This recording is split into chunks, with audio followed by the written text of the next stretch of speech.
Yo, what's up, everybody? It's Justin live from B2B Vault, the Biz To Biz podcast, sponsored by Nationwide Payment Systems, hosted by this guy, the Pat Riley of payment processing himself, Alan Kopelman. And we'll be providing you educational information about fintech, small business, payment processing, and the technology businesses are using in the world today. And in today's podcast, we'll be discussing or asking a question and giving some insight about what is your value proposition as a business, meaning what makes you unique, what offerings do you provide that makes you stick out from your competition and all the rest of the noise, and how do you find out what your value proposition really is. There's a lot of different ways you can look at this. Sometimes it's really difficult, and we're gonna hop into that. Take a deep dive into the value proposition things of business. How you doing, man? I'm good. How you doing? You look tired. Yeah, a little tired. Woke up too early today. It's Rocky's birthday. He's sleeping over there during the rainstorm. He knew he had his birthday burger. He's not even bugging me for his jerky treat, his pod treat. Yeah, that's a little interesting. But it's pouring, and the poor dog he does not like the rain. Yeah, so he's chilling. I don't know any dog that does. I haven't ever met a dog he's that just really relaxing. Go. It's raining. I can't go outside, so I'm just gonna sleep. Yeah. So that's it, and then getting ready to head out to Iowa for a few days and visit my daughter. You leave this week or next week? This week, because I'm like a week behind because and next week is the Thanksgiving week, and my brother will be here, so that's nice. Cool. So we'll have a Thanksgiving. Your other brother, because one brother was just in town. Yeah, one brother was just here. The other one is coming with your his older wife. Brother was. No, they're all younger. I'm the oldest. Oh, that's right. So the middle one was here. Now the baby's coming. That's what I meant too, though. In my head, the older brother, not meaning you're. Right. I knew you were the oldest. The baby one is coming, 9 years younger than me, with his wife, 2 of his boys, 2 out of the 3 boys. He came to the office that day? He might have came. I think he did. He came to the office one time when I first started working. Oh yeah, he came to the office. He had like a gray hat on or something like that. Maybe his company stuff. He was wearing his company stuff. Yeah, for sure. What's his name again? Richard. Shout out to Richard. And what's the other brother? Mitchell. He's funny. And we'll shout out. Mitchell is funny. He was having a dancing. I met Mitchell before too. Yeah, they both been here. Yeah. And yep, they're funny sometimes. My mom is a trip. The older brother says sometimes because they constantly giving him shit. I bet. No, listen, they're both accountants, and I'm the payments guy. So. Well, there you go. They might be looking for a lot of info. So, that's it. And how's your week going? My week has been amazing. I got married yesterday. I've been with my wife for 15 years, so we never had like a traditional. Not because of me. I asked to marry her. Yeah, what happened? Dude, like you're getting married. You didn't like call us up and go, oh, we got to go to the bachelor party. Bro, dude, we would have hooked that up. I'm way past that. I thought about like going out the night, like on Saturday, but then I'm be going out by myself. No, you would have called me. Yeah, we could have definitely did it, but we would have had a bachelor party. My dad was a little upset that we did it this weekend, but he didn't even tell me he was going to Milwaukee. So like, whatever, bro. And so like my wife had this idea of, I'm going to explain it. So her birthday is November 11th. Mine is May 13th. 2 weeks ago, she comes to me. She's like, yo, do you want to get married? And I looked at her like, sure. Like, what do you mean? And, she's like, let's go to the courthouse and get married. I'm like, all right, whatever. I don't ask any questions, whatever. Like, there's obviously a reason why she wants to do this, right? Yeah. And so she chooses yesterday, which is 11/13. You understand? Like, she was born in the 11th month. My birthday's May 13th. Okay. So 11/13, Justina and Justin Owings. It's now official. Yeah, on papers. Okay, on the papers. On the papers. I'm gonna go get the papers. The papers. Okay. Shout out to Tony 2 times. So we went to the courthouse early. We should get you a glass, and then you can go Mazel Tov. I'm down. Yeah, we woke up. She woke me up. There was sun. The sun was not up out. It's crazy now how dark it is when we leave and how dark it is in the morning. Yeah. Like, so she woke me up and we ran down there. They opened at 8:00 in the morning. I didn't really think it was going to take really long, but it went like that. Like it took us 15 minutes. Was there like a line of people to get married? After us, because she was smart, she got us down there like early. Right, but I'm just saying there's like there was already one person in front of us. Right. The guy we got married in his like sanitization uniform. Wow. Yeah, and I was like, see, man, I don't want to get into a long drawn out thing with this, but could be a whole podcast. Yeah, but one thing that always stopped us from doing this was like the money thing. Like in all reality, that's really like one of the main factors, right? And it cost us $91. Right. Like, okay. So, I mean. Well, you didn't make a party. That's just one thing about the wedding part, right? Yeah. But I didn't know, we just always made this up to be way bigger than what it really is. When you come from poverty, man, you don't really plan these types of things. Planning college, I don't want to get into it, man. But so it was beautiful. We got married. The lady, I'll show you the video when we're done. Then me and her went to take some pictures down by the Dania Beach because that's our little, but in the nature park, in the national park type on the side. So that's our little area that we like to go and chill when it's just me and her, and did that. And then my little brother Zach finally he reached out. He didn't make it to the courthouse. I thought we needed witnesses. You didn't. But, so he works at this pizza spot, and he hooked us up with pizzas. And then I had a doctor's appointment. I got some shots in my shoulder for everybody who's, like, asking me, I hope your shoulder's feeling all right. We'll see. I don't really feel much of a difference today. I feel I'm much more mobile, but, like, the pain's still there. But it takes a couple of days for the medicine to start working. All right. So what is a value proposition? So I got some examples. Interesting. So a value proposition is what? What is it? I want to hear what that says. So what you got? No, I just looked up like so each business has like their own little value proposition. Like Uber. What's Uber? Convenient way to get around. True. Grammarly fixes your text. Fixes your punctuation and all that. Tells you, it just fixes your writing. It helps assists you in your writing. Right. So then I looked up. So another good example was like coffee shops.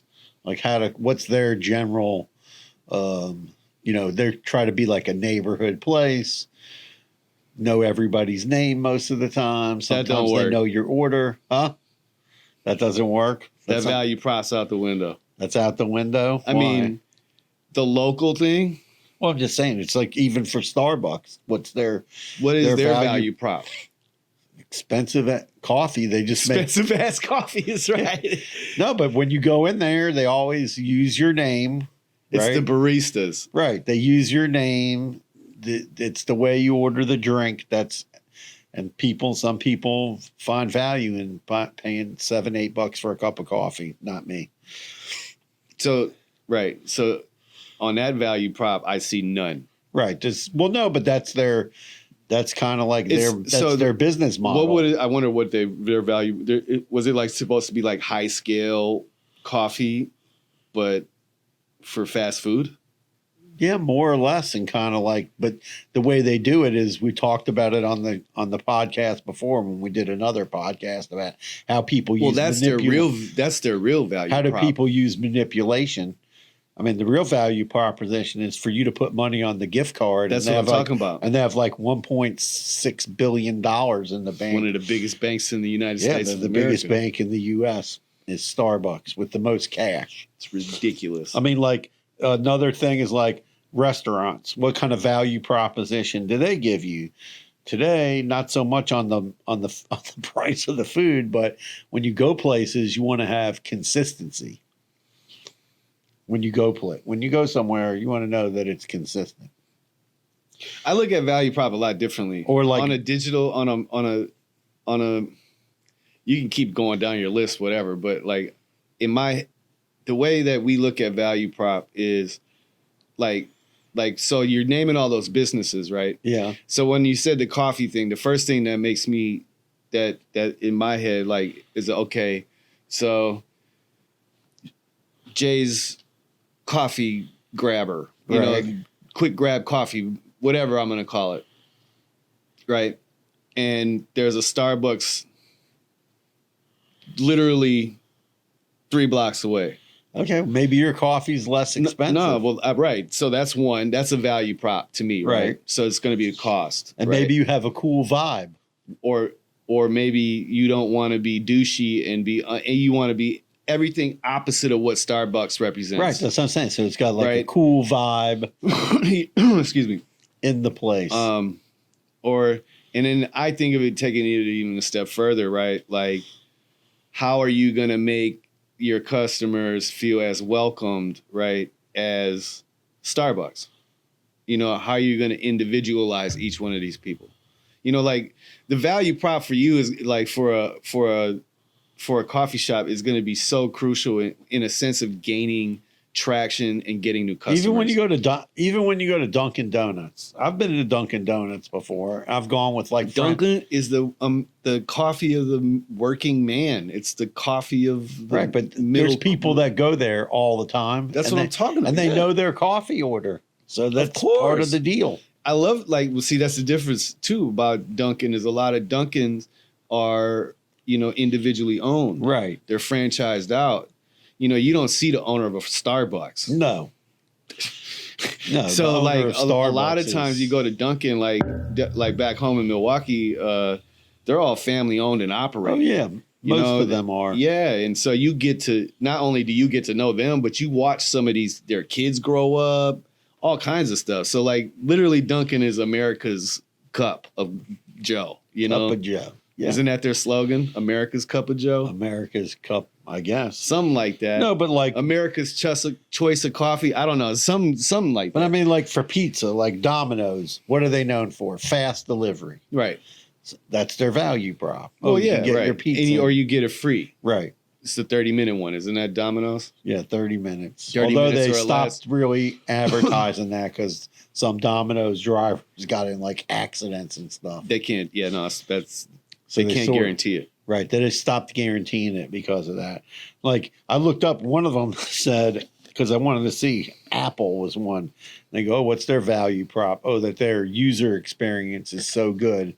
And that's why people just keep buying these iPhones, even though the iPhone is now like some ridiculous The lie price. detector test came back and has determined that is a lie. What? That the user experience is good on the iPhone? Man, what? When it's new? Like, I love my phone right now, but there's only one new phone above it. Right. The next one, this phone turns into a paperweight. Right. That's the crazy part. There's like 7 iPads in my house. Right. And they're like junk. Yeah, because they're old. They're old. They're like whatever, second generation. Yeah, they won't run the new apps. Nope. Yeah, that's the one thing I don't like about Apple. You can watch the internet, but you can watch the internet. You can look up websites and play maybe a few different games, but that's it. Yeah, whatever. No, but like Amazon, the membership is there. All the membership. It's like funny. The benefits that you get from joining Amazon Prime. Right. Their So like value prop. The Amazon Prime, like you can buy that stuff anywhere, most of it. And their big value prop is, oh, we give you all these free movies. Yeah. Yes. And I mean, that's a part of it, right? But I'm I mean, saying because you, so like Amazon's in my opinion, Yeah. Amazon's real value prop is the fact that it's a giant marketplace where you can buy anything and everything, even your name brand products. Yes. Although you have to be careful. Like you got to make sure that it's from whatever. yeah, you got to look at make sure it's stocked by Amazon. I always or check that. it comes from, Nike. You know what I mean? If you're even, if you do that, I don't suggest buying products like that from Amazon because I don't believe you're really getting Nike anyway. But it is what it is. I mean, like they could get in trouble for that, for selling knockoff. Yeah, yeah. It's got to be tough. It's a big violation of the credit card processing because, like, one thing we have like one marketplace merchant, and we had to read them the riot act one time. We're like, hey, you got people on here selling stuff. If it's a resale item, that needs to be marked properly. That if they're reselling it, that it's used, and then they can sell it. But they can't go on there and sell new pair of shoes. That's why a lot of those guys who resell the shoes do it on these weird apps. Yeah, I mean, most of it is just cash out. Right, but that's the problem for sure. Yeah, that's a big problem. All right, so I mean, if you're a new business coming up, right? Like, this is a good question for you. Like, what is your value proposition? What makes you stand out, right? Right. So when you started Nationwide Payment Systems, what was your value what did you come up with for you? So our value proposition in the beginning, and it hasn't changed that much, is we want to be able to provide personalized service to each client. Right. So we make sure that the clients have email, phone, the processor's phone number, the help desk phone number, and we really did that. And in the very, very beginning, when we would sign up clients, customer service. Yeah, customer service was your number one value right. prop. And then the very, very beginning, one of the big things was people's credit card machines used to break all the time, right? So that was our big value proposition. Like, oh, if your credit card machine breaks, we're going to replace it within 24 hours. Because, we were selling mostly locally. Mm-hmm. Within 24 hours, we're going to get out to your business, replace your machine. And we used to get a lot of business because we put an ad in the Yellow Pages back then, one line ad said, we fix credit card machines. And that used to get tons of phone calls. So as their credit card machine was broken, Yellow Pages was great back in the day. No, they would call up, their processor, and the processor would be like, "Oh, you want to buy a new machine? Oh, it's $700." Yellow Pages was the original Google. Yes, and White Pages for people. Right. No, so people would, get this big bill, right? And we'd say, well, if you switch to us, Sean, have you ever seen Sean the video? He's the video guy, and he's the shit. Sorry. Have you ever looked into Yellow Pages? When you were a kid, yeah. Just saying that I don't even. Do they even still drop off Yellow Pages to people's doors? They used to drop off little ones sometimes. That was for business, right? But they know that I haven't seen one in years. I think they stopped printing them. I hope they did. But but it was crazy that we used to get tons of phone calls. Oh, our credit card. We got 2 or 3 very big customers, chains, because they called up and they go, oh, our processor can't fix our machines. Every time a machine breaks, they want to charge us $600, $700, $800. So we're like, listen, you go with us, we'll take care of everything. So this one guy gave us a big box of broken machines. We took it to the local place here. We're lucky that there is a local guy that fixes the credit card machines. Gave it to him, went back the next day, picked them all up, drove them down there. The guy's like, are you serious? And we're like, yeah, that's it. Like, we can do it all day long. No problem. How much was it? Oh, $75 each. The guy wrote us a check. Boom. Then we said, well, we want to get your business. If you do business with us, we're not even going to charge you to fix the credit card machines because it wasn't that expensive. Like back then, they were maybe $30 or $40 a machine to fix. Right. So the guy starts giving us some stores. And before long, we had about 20 stores because he was opening up new stores. And then we said, hey, why don't you give us the other stores that are already open? There was about 20 of those. And then we got all of those. And that all from just broken credit card machine. Okay. And we got other leads like that. Shout out to the yellow pages. We got leads like that all the time. Oh, my printer's broken. For like they had a point of sale system. And then those printers back then, a printer, like a little Epson printer that prints the receipts, next to the point of sale thing. Right. Okay. Well, those things back in the day, they were like $700-800.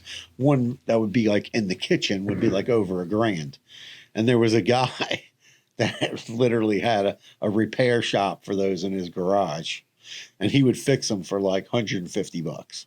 Now today, you just take them and throw them in the garbage because they're only a couple $100. It costs more to fix than it does to just buy a the new technology is not that compatible either. Right, You can't just swap things out like that. Right. The parts back then, the guy would just. They're compatible for like the working, but it's just no. But there was like a motherboard breaks. It's just like a phone. No, but there was like a couple of parts in it that used to break. They were like workhorses, but there was a couple of parts. It was like a cog, and then there was a little thing on the printer, and the guy would just literally he would fix it right in front of you for $150.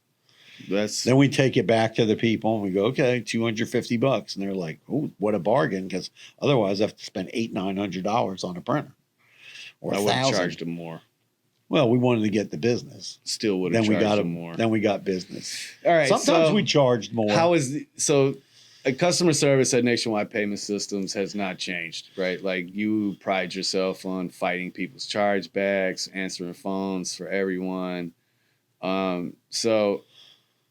It changed a little. It changed a little bit in that it had to have, right? The message changed now, and you helped with that to customized payment processing. Yeah. See, we've been fighting for the time I've started working here, right, trying to differentiate Nationwide Payment Systems from the rest of the payment processors in, the competition. And, we going back and forth, like, and then one day this guy says, we do customized payment, point of sale solutions. And I looked at him and I'm like, that's it. Like that is literally, that's it. Because when I've been like doing the research and Googling, yeah, I've seen custom point of sale systems, but that is what Nationwide Payment Systems does. Like when someone calls like a business, most of the time it's a business, they've been in business, they're operating, things are changing drastically for banks. And so these merchants and these small businesses owners who have had these merchant accounts for many, many years, all of a sudden are getting shut off at a blink of an eye. All of a sudden they do an audit. They don't like that he sells adult toys. Bong, new ownership. Oh, he's selling hemp products that target marijuana businesses. Nothing to do with it. Boom.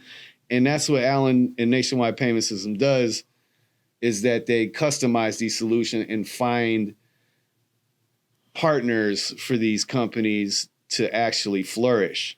And once we figured that out, holy shit, like emails, phones ringing, contact forms, et cetera, et cetera. Like, so, the value.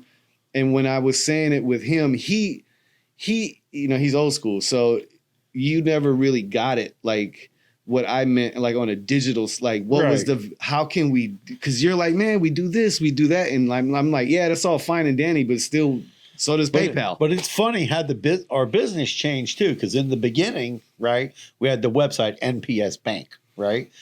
No. But I want to explain to you why that made sense.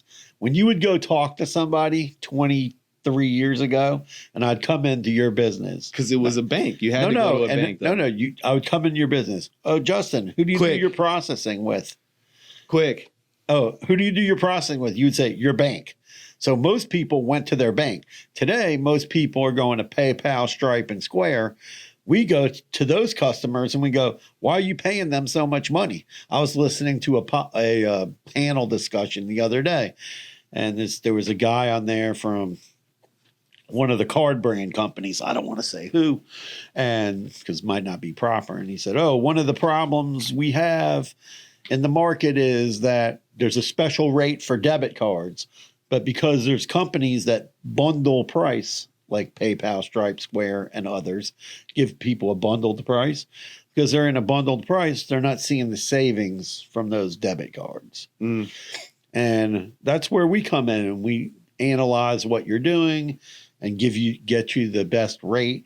And I don't want to say we manipulate the interchange of how it works, but you go to your accountant and they're an expert to save you money on taxes. We're an expert on getting you the best interchange. Yeah, you're not manipulating anything. Right. We're just getting you the best interchange rate. Alan knows. So like, there's so many, Alan's been in the business for so long. Like, anyway, that's a whole nother podcast. Oh, yeah. What you're talking about is a whole nother podcast. No, but I'm just saying. So the value prop, man, right. It has changed. Like when you started at MPS Bank, it made sense because why? People went to their bank. Right. So when I started, I changed it. I fought and begged with you. Right. And we changed. Well. And we wanted to be more and we got more fintech. We compromised. Yes. We left mpsbank.com for other purposes. And then we built out nationwide payment systems. Right. And the difference in that for me is night and day. Right. Plus we got more we got it a lot focused on fintech, customized payment processing. And that's what I'm saying. Yeah. So we narrowed it down and we made people understand that Nationwide Payment Systems isn't a bank. You can come and buy an ATM. We do not have ATMs at our location. Right. So like, it's important. I guess what I'm trying to get at is so important to understand your value prop, because in the age of digital marketing and search engines, people Google bank and you're not a bank. Right. What are you doing, man? You know what I'm saying? So, you have to understand how to market to your people. The way customers were buying the product also has changed from buying it in person to now they want to buy it on the internet. They want it to be easy. Right. No one wants to get in a car and go fill out an application at a bank to come to find out that they get denied. Right. You know what I mean? Because at that bank, you have to have a 650 credit score to open up a merchant banking account. Right. So, that's the other reason why PayPal, Square, and Stripe are so popular. Anyone gets approved. Right. Well, we could keep going on that. And the value prop, like, in long story short, man, I really, like my company, my value prop was to aim for the underdog, which is extremely a bad choice. Like, like trying to help out the small, there's no money in it, like nonprofits and everything. I should have did that later on, but the value prop for me, what I would get, like success from was, helping, being helpful. Yeah. So, that was my. That's our big thing. That's why I'm in business. Yeah. Help business owners with payment processing. But just what I was getting at is like, find your value prop and make sure that it's valuable, not only for the customer but also for you. Yeah, and also make sure your employees know what it is too. Educate your employees. Yes. Yeah, your employees, they're your messenger. So that's what you got to do. What's your value prop? Tell us. Yeah, I love to talk about it. Like if you don't understand like what it is, or let's chop it up. Yeah, exactly. Yeah, man. Well, that's today's podcast. What is your value prop? Hit that like button, smash the subscribe. Peace. Peace out. Carpe diem.